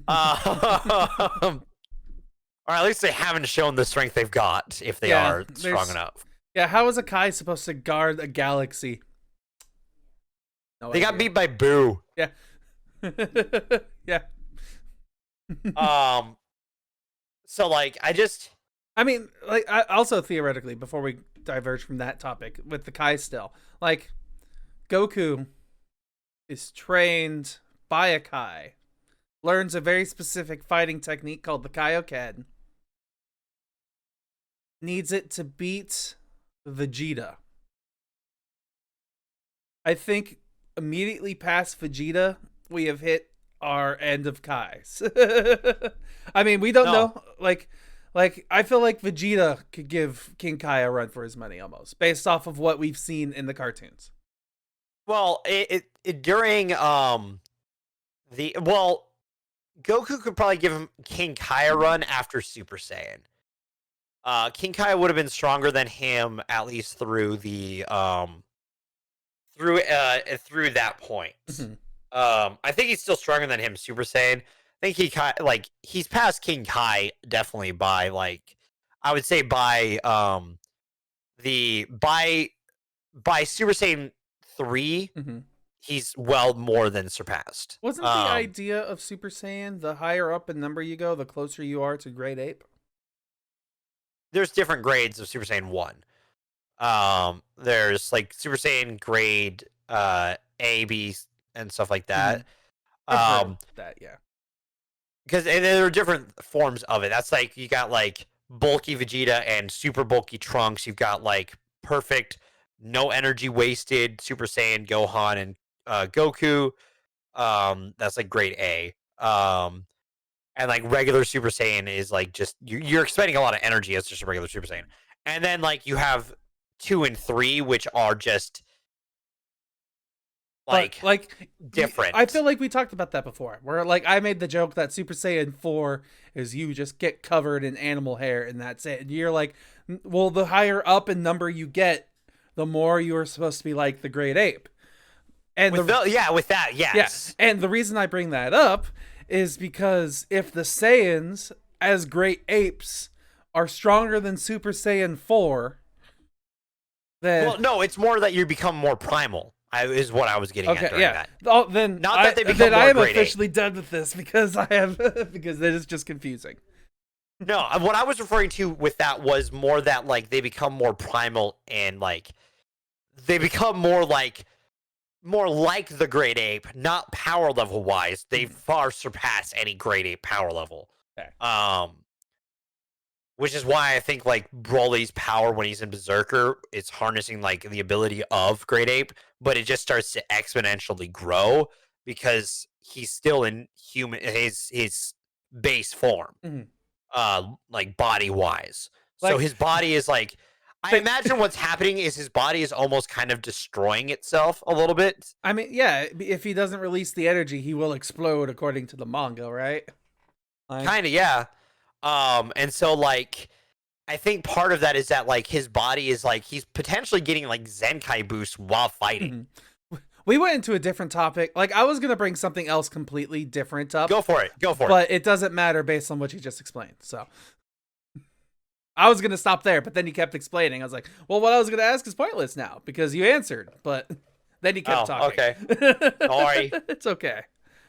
That's what happens anytime we talk about something you like, you just don't stop talking. It's just what I do. When I know the topic, I just like talking about it. It's just fun. It's a fun opportunity to talk about stuff that I love. Like the fact that like you can look here, there's some Dragon Ball here, some Dragon Ball here, and now there's just Dragon Ball up here and up here. I don't know if you can see the top shelf on there anymore. You can't even like you were pointing at some things. It's like I can't even tell that's Dragon Ball. It's just a line of books. Well, it's all the little Funkos from the Christmas thing that I did. I could not tell those were Funkos until you said it, and I was like, oh, now I can tell that they're Funkos. They're just and then you got Krillin right there, my boy. Yeah. It's because like Dragon Ball is just something that I grew up on. It was the first anime I ever watched. So like it's my anime. So I can't wait to do like I really hope they do more Super at some point. When was the last season of Super? I think Universe Survival Arc ended in towards the tail end of 18. And then this movie came out in 2018. Yeah. So, and then that was the last they did of Dragon Ball? Like, there's nothing new? There's a manga. Okay. But that's about it. Yeah. I'm just out of the loop when it comes to this kind of stuff, so. The manga's still running, and they're still doing new arcs in that. Like, they introduced a new character called Granola, who might be, like, another contender for, like, most powerful in the universe kind of thing. I mean, that's the one problem. I'm super powerful, so let's introduce a guy who's even more powerful. But how? I don't know. And you learn how, and you're like, okay. Depending on how it is, it's either or it's like, oh. I'm intrigued. Or it's like, well, that was kind of lame. Mm-hmm. It is the crux of Dragon Ball, I will fully admit, Yeah. which is why I love this fucking movie, Broly, because like it introduces the character who's stronger, and it's cool, and Yeah. why he's stronger. So now we had this really cool movie. Where do we go from here? Like, say for instance, they make Granola into like a television series or a movie. Like, how are they supposed to Arc make him before that. more powerful? Arc before that, 'cause Even there's still, another. like, you get the there's- idea. It doesn't matter I who know. the villain is. How do they make the fight look more powerful than what they did here? The last arc in the manga, it was they went up against like essentially he was a universe destroyer, like kind of They're god. Galactus. Kinda. He was a universe destroying god, sort of like you know how the Omni King. You haven't met the Omni King. Never mind. Nope. It's really tough to explain what he was without going on to a another long tangent that I just don't have the energy to do because like I'm not as up to date with like that arc because it was manga. But that still doesn't I answer have a the base question. idea. How do they show that this guy is more powerful when they've done so much great things with Broly? Like the Broly movie looks like he's literally shattering the universe in their fight. So like, how do they make it look more powerful if the next character is supposed to be more powerful than Broly? Because there's different ways to show power. Mm-hmm. You don't have to be a universe shatterer to be on par, if not more powerful, based off of what abilities you might have and just like being able to kick someone's ass when they're an Ultra Instinct. Mm-hmm. Stuff like that. Like certain people having like a certain ability and being able to fight them and then being like, oh, well, that did not work. Mm-hmm. Let's try it again with something else. Or give us like a reason why like they could like power through it kind of thing. So there's ways to do it. Like honestly, like ways you could do it is like just copy what One Piece does. Because One Piece does a really good job of being like, how do you beat this character? Well, you buy time.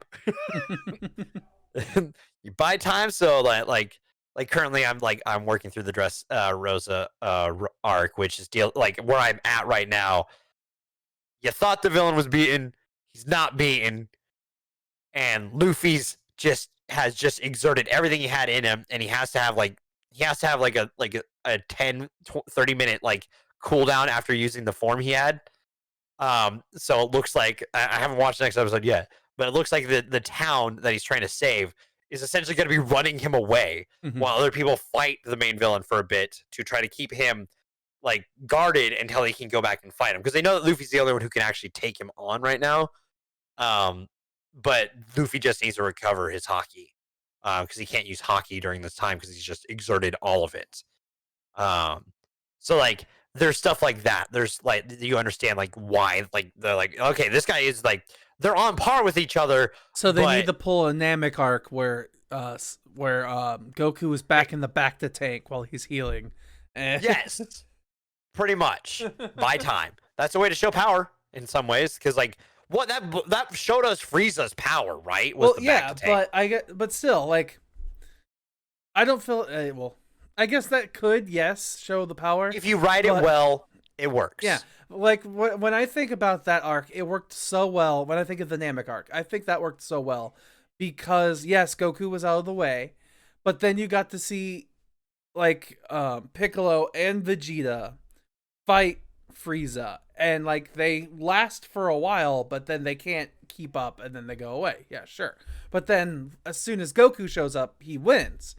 So, well, not as soon, but like you get the idea. Which I get what you mean. Yeah. So the problem with that is if the next fight with thing like that is Goku's out of commission for a little while, and we have to hold people off. That doesn't tell me that they're more powerful than Broly. Like, because that's what happened in this movie is Frieza held off Broly while Vegeta and Goku fused. Like, I wouldn't necessarily call it held off. It was more get his shit tossed, but like still, and survive. like the way I see it, Frieza is shown to be really powerful in this instance because he gets his shit handed to him. But by the end of, let's say, the hour and a half that he was fighting Broly, because it took them 3 attempts to do the fusion. Well, it would have been an hour. Yeah. So we saw him fight Broly for a full. Well, we didn't see it, but he fought Broly for a full hour. Then when Gogeta beats Broly, we still see Frieza there, and he's standing, and he's about to like do a beam attack or something. Like that to me shows more power if Frieza, because he took all of these hits and he has the stamina to keep going after a full hour of just getting his ass handed to him. Like, but if I see like Goku's in a tank and then the next villain shows up and then Vegeta and Piccolo fight said villain and they're able to hold him off, that's like, that doesn't tell me that that person is more powerful than Broly. It just tells me that they're more powerful than Vegeta, and then Goku needs to show up to beat them. Well, one of the things too is that I don't think Broly is going to get used like that, if that makes sense. No, yeah, like, I hear you. Broly's not going to be Broly's not like super active in the arcs. Like, he's not like I don't see him being a regular character if they were to continue. Yeah. No, he's not in the manga as far as I know. He's not like brought out to duke it out with people because like I'm not saying that he is going to be like a person that continuously comes back, but he's now our benchmark as someone who is super strong. So if the fight isn't as like grueling for Goku, then that doesn't portray the strength that I'm going for. Well, they do it in the manga where like Goku gets his ass handed to him in Ultra Instinct, which is kind of his best form he has right now. And it just kind of shows that like and I think Goku like starts to learn more about it, and that's how he wins later down the line. There's some dumb shit that happens in it though. Yeah, but like he has to use Ultra Instinct to win the Tournament of Power, right? Yes. So no, yes and no. Complicated question. Okay, but we'll just say tentative. It yes. put it towards the end. Yes, okay. It put the tournament towards the end of the tournament. Yes. Okay. So what? Then the question I guess is, if this takes place after the Tournament of Power, we never get to see Ultra Instinct in this movie. It's because he hasn't learned how to master it yet. Mm-hmm. That's the only reason. Like the end of the Super season, like him and Vegeta are training, and Vegeta's like, so you don't know how to just turn it on? He's like, no, I just haven't been able to do it since the tournament. Like, I don't know why. Like, not that Goku's not trying to do it. It's that like he hasn't been put into a situation where it's like that. Yeah, there's one of the things that like I will point out is there was a moment during his arguably one of the best transformations into Super Saiyan Blue ever, which is this movie. This transformation for Goku into it, it's beautiful. Mm-hmm.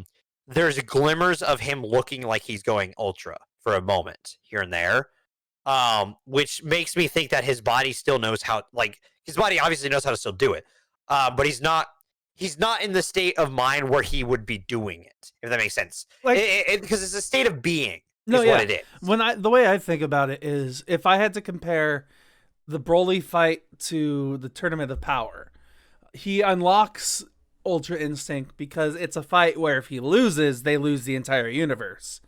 And that's actually something like, that's the moment where the hero Goku kicks in and not the fighter Goku kicks in. Like, no, I think what it is that like Ultra Instinct is just Goku like just event, like not like essentially taking everything off his shoulder for a moment and just finally, like, because there's Ultra Instinct and there's Mastered Ultra Instinct. I think we're trying to say the same thing, but different. Yeah. Like, same analogy, maybe different direction. The thing is, like, the fact that he never hits that mark to fight, because, like, we don't know how Ultra Instinct Goku would have done against Broly. Because we don't see it. Mm-hmm. So that benchmark is a weird benchmark to go off of, because Ultra Instinct is also a different kind of thing where it's not power level. Because Roshi can do like Ultra Instinct to an extent. No, it's a technique, and it's a state of being. But like for Goku, it has a form to it. Mm-hmm. Is the best way to put it. Like not everyone who does it is, because like not everyone who can do it has like an Ultra Instinct form. They have like Ultra Instinct technique, which is what I would consider like unmastered Ultra Instinct for Goku.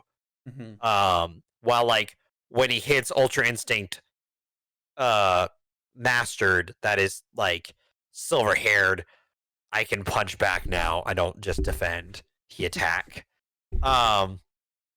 It's just there's a lot to there's a lot to dive into is the best way to put it. So, is there anything else we want to talk about in this movie specifically? No, I think we can move on. All right, yeah. All right, we're moving on. Can you hit the news button? Wow, so climactic. We're in the news. There's no news. Now, there's a couple of things. Really fast, though, because I didn't even think we'd be talking this long, but then Dev was a dork and, you know, things happened. So, I mean, I haven't seen it, so we can't go into detail about it, but Godzilla vs. King Kong trailer was released. Oh, God, I was going to ask if you wanted to do a fucking react to it, but it's Warner Brothers, and they are fucking evil about that And you shit. know I don't watch trailers. Oh, but this is a trailer that you should watch. I'm not gonna. Oh, but it's so good. It's like the best trailer of the year. I don't need false hype. You know me. I'm gonna see what's gonna happen is I'm gonna watch this, be super hyped up for it. I'm not gonna watch it. That's why I don't. And so get me super hyped up for it, and then I'm gonna watch the trailer film after though. Watch the trailer sure. after at least, please. Because it's such a good trailer. It's such a good trailer. Yeah. And then after the film, I'll be like, you know what? The trailer and the film weren't correlatable. It's a 5. It just exists. It's not a good movie. By the way, March is lining up to be some fucking crazy. I don't know how we're gonna prepare for March because like it's gonna. The Snyder Cut is supposed to release in March at some point. We have Godzilla versus King Kong in March. Like holy shit, I cannot wait. Because whenever the Snyder Cut, like. We have no idea when that's like. We know when it's supposed to, like, rumored to drop, but like, we don't have a date yet. Mm-hmm. So like, we may have a plan for the month that it comes out without knowing that it comes out yet, and all of a sudden, like Zack Snyder tweets, "Oh hey, on HBO Max, Snyder Cut's out," and we have to go. Well, Audible, because we're gonna watch that on when it's released because it's just we've been fucking talking about it because it's like it's the dumbest thing we're gonna watch this year. Probably, yeah. No question about it. I'm gonna move on though. Other news things to talk about. I'm kind of upset about this. I'm sad. A Quiet Place 2 has been delayed yet again. Now it's been pushed back till September of next year. Man, there are still bugles. Like the chips that are coming out with Quiet Place 2 promo on it. Ooh. But yeah, this isn't coming out till September, so of next year. Or remember we had it planned out to see that in we were gonna see that in April last year. Yeah. But now it's pushed back till September. Hooray. God damn. I think let's see. It was supposed to release in April of this year too. According to this, but then it was delayed by 5 more months to September. Yeah. Of this year? Yeah. I thought you said it comes out next year. Sorry, September of 2021. It was scheduled for April of this year, and then was pushed back. Okay, you said next year, and I was like, "Wow, 2022." Yeah, I meant. Man, this movie's I forgot never it was coming 2021. Out. My bad. Okay, that's fair. You threw me off. I was like, "Man, that movie's never coming out, is it?" Mm-hmm. Fuck. Yeah, I messed up. I'm sorry. Oh no, you're good. You're good. It happens. So, it's still January. You got 1 week. You got this last week to get it out. Yeah, my checks and everything are no longer labeled 2020, so it's fine.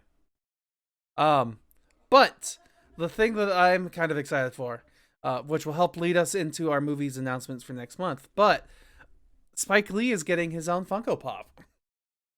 Oh, dope. Yeah, I'm going to actually throw it up on stream for this one because it's adorable and worth seeing. It's the man in the purple suit with a love-hate Knuckles. It's really cool. That's rad. I would get that. I would totally you don't collect that. Funkos, do you? I don't. I remember a time when you bought a Doctor Strange Funko for me, and then I never got it. But it's okay. Wait, did I? That one? You said you were gonna get it to me, and then I forgot about that. I should have just thrown that in the fucking stocking. Yes, you should. Why didn't you remind me? I completely forgot about it because he's been there for so long. Yeah, you said you were gonna hold on to him for me. You can still hold on. We'll live together eventually, probably. Hell, in the same area at least Yeah. at some point. I guess does that roll us into next month's movies? That it does. So next month's movies. I didn't make a graphic for next month because things might change. It's Yeah, we depending on, so the plan is like we have a list of movies that we're doing, but I do want to try to get some guests on this month, at some point, if we can. If not, it's not the worst case scenario, but it would just, I think it would be good for us because we are going to be celebrating Black History Month in our own way. Yeah, with a movie way, because we are going to be watching week of the first, or on the 1st February, we're watching Queen and Slim and the Black Klansman. Week of the day of the 8th, we're watching Judas the Black Messiah, which just released, and The Five Bloods. On the 15th, we're watching Wrinkle in Time and Selma. Thank you. You recovered me for that. And then on the 22nd, we're watching Shaft, and Shaft. So Man, I was looking forward to. I love the Shaft movies, so like I can't wait to watch that. I was looking forward to announcing the. Then you took it from me, Dev. Oh, sorry. Okay. I would. Yeah, you just went with cut me off. Cut me off. It's fine. Well, I'm not gonna cut you off if you're doing what I was gonna do. I'll just but guilt trip you later do for it. taking my show. No, just fucking cut me off if I'm talking. God damn it, man. It doesn't work that way with you. I'll cut you off, and then you'll get mad at me for cutting you off. Well, no, not in this sense. Like, if it's your show, I mean, you can cut me off occasionally. Like, just cut me off. Yeah, but yeah. So yeah, we're watching those movies. That's what's happening. I'm super excited for these. Honestly, like, I went to Dev and I was like, what if we did movies that were, based around, people of color who are amazing and do great work and just need to be represented in the way that they should be. We have a platform. Like, a lot of what I want to improve for this channel, across the platforms is like us working on like raising voices and representation as best we can. Because like I've thought about it a lot over time. It's just like, and it's not like a discredit to the group, but like it's more that like we've talked about it a few times. We are just a bunch of white guys. Yeah, for the most three part main of the group. people on this channel are you, me, and Jay. We're three white men all around the same age. Like, there's no diversity there. Then we added in Liz, who's a white lady around our age. Well, white passing Latina. Yeah. Um, and then and then we have Jim. So we're still not like those. They're great people. Those two are amazing people, but not much when it comes to branching out and representing. Yeah, because it's just like and they're not always here to be able to like add another voice to the conversation. So like I am reaching out to people. The reason why we don't have any guests lined up right away is because I just haven't heard back a lot yet. But I'll keep reaching out and stuff like that. So, and I'll let you I'll essentially, as soon as Steven knows, and if we want to switch anything, we may not have to switch any of the movies, but that's just what it is. If we get a guest and they want to watch a movie instead of one of the movies we picked, we'll switch for them. So it's kind of why Shaft is also like the last week of the month, is because that would be a really easy one to switch out. It was that was the one where I was like, I like, this isn't a movie that really, any of these movies probably aren't really amazing pieces of film, but they'll help us transition to the next month, and they're fun. Yeah. Especially because March is gonna be fucking all over the fucking place, depending on what movies come out on HBO Max. There may not be a theme that month. Well, I'm not gonna lie. It'll be grab bag theme. Remember, we could just grab whatever we want. We haven't done a grab bag in a while, have we? You can come up with a theme for anything. That's what I was like. Let's come up with movies first, and then come up with a theme later. Hey, I mean, well, this like the last few months, like the months have been pretty easy for themes, and also we can always fall back on another adaptation month. Yeah. Listen, I can't help it. They're really easy because there's a lot of adaptations that are fun to review. Because creativity is dead. Shut up. All right. Yeah, we're done here. I got nothing else. So yeah. Thanks everybody. You're awesome. You're great. Like, comment, subscribe. Yell at me on Twitter to upload these episodes to YouTube. Same for me on the horror podcast. I need to do that real quick. I have them all downloaded. Nice. I just need to do that. Yeah. Go watch us on YouTube. Go watch Dev on YouTube. Make all my hard work worth it. See everybody later. For what did we say was happening next? Queen and Slim and the Black Klansman. Yes. Yeah. Until then. Bye. Bye.